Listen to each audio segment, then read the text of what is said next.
My guest as we're here live on the Neil Haley Show is Froy Gutierrez, and we're going to talk about The Strangers Chapter 1 in theaters nationwide on May 17th. How are you, Froy? Thanks for stopping by, man. Thank you for having me, man. Yeah, I'm doing good. How are you? Good. It's gotta feel always awesome when you have a role like this, especially with something that's going to be in theaters nationwide. So tell us about The Strangers Chapter 1 without giving things away, and then about your character. Yeah, The Strangers Chapter One is it's a horror movie about this couple who goes on a cross country road trip and things kind of go awry. And it's kind of a reinvention of a cult classic horror film called The Strangers from 2008. And my character, his name is Ryan. He's a really sweet. He's a sincere guy. He's kind of a tech bro, and yeah, he's a good dude. And Ryan, kind of, the preparation for Ryan as a character is to basically a good boy, right? Good guy. Kind of, yeah. He definitely starts the film a bit more of a curmudgeon, but I think a lot of the work was about making sure that the dynamics between Ryan and Maya, who's the lead of the film, played by Madeline Petch, making sure that their relationship felt real and grounded and like people that you know in your daily life, someone that you'd want to root for, you know? And what's crazy is as I watch the trailer is it shocks you quickly in this movie, doesn't it?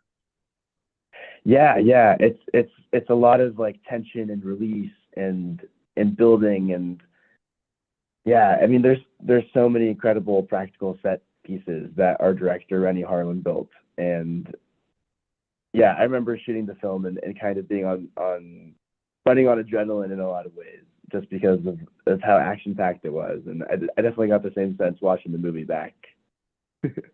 Are you a horror movie fan? I definitely am now. As a kid, though, I was very skittish, so I was definitely put off by them after I watched Signs in Mexico with my cousin. But yeah, I'm very into them now. What about you? Do you like horror? Yeah, I like horror back in the. I like it where it really kind of is suspense, but also I'm an '80s horror guy. Okay, I'm into the Friday the 13th, Yeah, Halloween. Just going into. We're talking about also Nightmare on Elm Street. So things like yeah, that. You exactly. can so The basically, classics. yeah, because you get into this point, you have a little bit of a storyline, and then bam, it hits you, right?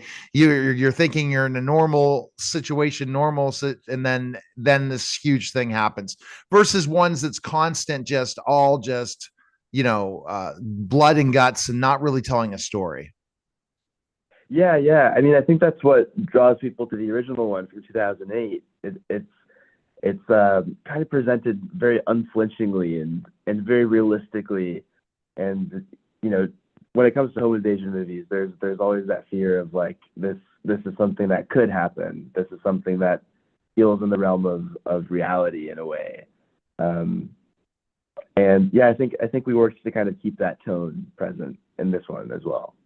No, you got to keep that tone because you never know what's happening. And I think that there's so many forms of horror movies now, and Yeah. in suspense, you really don't know which one is what you like and different things like that. And if fans of The Strangers, back you said in 2008, did you go back and watch that once you got the role? Yeah, yeah. So this is not necessarily a direct remake, but we definitely followed a similar silhouette to it. And I remember when I was auditioning for it, I hadn't seen the film yet, and so I made an effort to not watch it actually because I wanted my read on the character to be different. And once I got the role, I went back and I watched the film and instantly understood why it's such a cult classic. But also, kind of throughout this, the leads of the film, Maya and Ryan, and the leads of the film from 2008, which who are played by Liv Tyler and Scott Speedman, they're very different characters, and the relationship is very different. So you get to kind of follow a different kind of storyline in that regard. And how do your fans feel, about this movie coming out? Because you have your fan base, right? Especially Teen Wolf and different projects you've done where you really went on the map. Are they excited about you having a different type of role? I would hope so. I mean, I think a lot of the work that I've done has kind of been in the wheelhouse of spookiness. Getting to be on projects like Hocus Pocus 2 and Cruel Summer was definitely a thriller, and Teen Wolf is also in that realm of things. So yeah, I hope this is something a little more action packed and a little more of a popcorn movie, if you will. So yeah, it'll be fun. I'm really looking forward to it being out. And what did you think of the whole? When did you guys shoot this, by the way? We shot this towards the end of 2022 in Bratislava, Slovakia. And not only did we shoot this movie, The Strangers Chapter One, coming out, but we shot the Chapter Two and the Chapter Three movie as well. So we did three movies over the course of about 52 days. Oh wow! So when are the chapter 2 and 3 coming out? Are they like every 6 months or a year, or how's that working? I can't say definitively, but definitely we want them to be coming out in succession in theaters. So hopefully this year. Oh wow! So that's different to do that, almost episodic in certain ways. Wouldn't you agree? Yeah, yeah. I mean, we basically sat down and I had this like 290-page script, and we just wanted to do this like epic horror odyssey over the course of like 4.5 hours, and split it up into a trilogy. And surprising theaters, right? Because this fits into streaming as well. Wouldn't you agree? The way it's kind of developed, I think more and more people are seeing that we got to bring back people to the theaters, and the way to do it is to give them more quickly when they want something like, oh man, I can't believe this happened. I gotta wait for 2 to 3 years, or hey, it's coming back soon. And that you saw it in some of the other types of genres, especially in places that people are renting out theaters, more independent films, and how they can even Mm. put series on and different things that I think that I'm sure that looking at that, the people who produced this and said, you know what, we need to get it where people want more. So they come back to the theaters.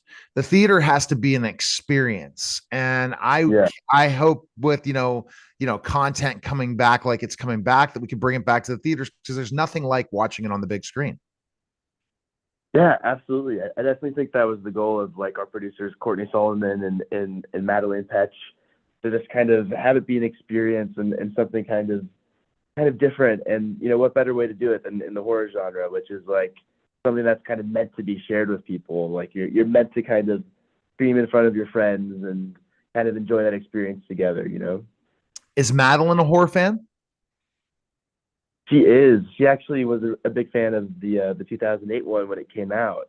She was like collecting blockbuster movies of horror films. Hey, can you believe like how we wish we could like have a time machine, and when Blockbuster was hot, know what was going to happen with Netflix or about AI today, man? It's like, why can't we create a time machine? That's what we need to ask AI right now. Go on to Chat GPT 4 and type in, I'd like to create a time machine. Can you help me create a time machine? Because we could do the whole Back to the Future thing, right? And then we would know what was going to happen and be able to predict what's the next thing that's going to be hot. Because who would have thought, right? If we would have brought, what is this AI stuff, right? I don't know. I'm sure you grew up in the 2000s, but what is this AI stuff, right? Is Yeah, I that mean, I'm crazy, sure Stu? I'm Or are sure you AI will be jumping able to on it tell at you in a all? few years. Are you jumping on it at all and playing around with it? Not really, not yet. No. You you have to, because it could give you strategy for your next role, where to go find it, all the different things. It's like basically getting every strategist in the world to come and just ask them questions, and like iRobot, if you're a fan of iRobot. So we definitely need to see a horror movie soon about AI. I think add that component, add it like in a different way, and go figure, you're going to end up doing those things. Do you have any other projects coming up that you want to talk about, Troy? Yeah, I mean, I'm starting a new show at the end of the month called Shifting Gears, which I'm looking forward to shooting, but it's not coming out anytime soon. But just starting the production process on it. So you can't say anything yet, and then people can keep catch up with you. Where's the best place they can catch up with you? Yeah, and I'm just on all the social media platforms, but the the main one is that The Strangers is coming out this Friday in theaters, May 17th. Have you guys done the red carpet yet and all that stuff for We the did. event? We did it last week. That's got to be, see, it's got to be great to go back and then see these people. And then you never know who's going to be there and have those conversations. What is the most asked question you get all the time on like by media? I'm just interested in this because I have a couple minutes with you. Yeah, interesting. It kind of depends on the project, I find. Like for this movie, because it's a genre movie, I get a lot of questions about the genre itself. So it's usually like, are you a horror movie fan? What's your like relationship with the genre? That's kind of And been the yeah, number because one. you can't give away a movie, just like you can't give away a book. So you got to talk about different projects and stuff like that. Should I recommend going back to some of your stuff you've done before and streaming? Just because, again, now once I have someone on the show, I stream their stuff. So go back and watch Teen Wolf and go watch what was your other one you said you were big in? Yeah, I mean, I'm really lucky to have been a part of a lot of projects I'm very proud of. So yeah, I mean, like Cruel Summers on Hulu, that's a great one. And Hocus Pocus 2 is on Disney Plus, and yeah, if you want to check them out, they're available, they're around.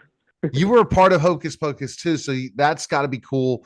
Of how crazy how Hocus Pocus just like blew up out of nowhere to a Halloween genre all the time. So that's cool, probably making that. So I'll tell my kids to check out Hocus Pocus too, and I'll check out Cruel Summer. So I appreciate it, Freud. Best of luck, man, with your career, and everyone needs to go check out The Strangers, Chapter 1 in theaters nationwide on May 17th. Thanks again, Freud. Thank you, thank you so All much right, for having me, man. you're welcome. You're listening and watching the Neil Haley Show, and we'll be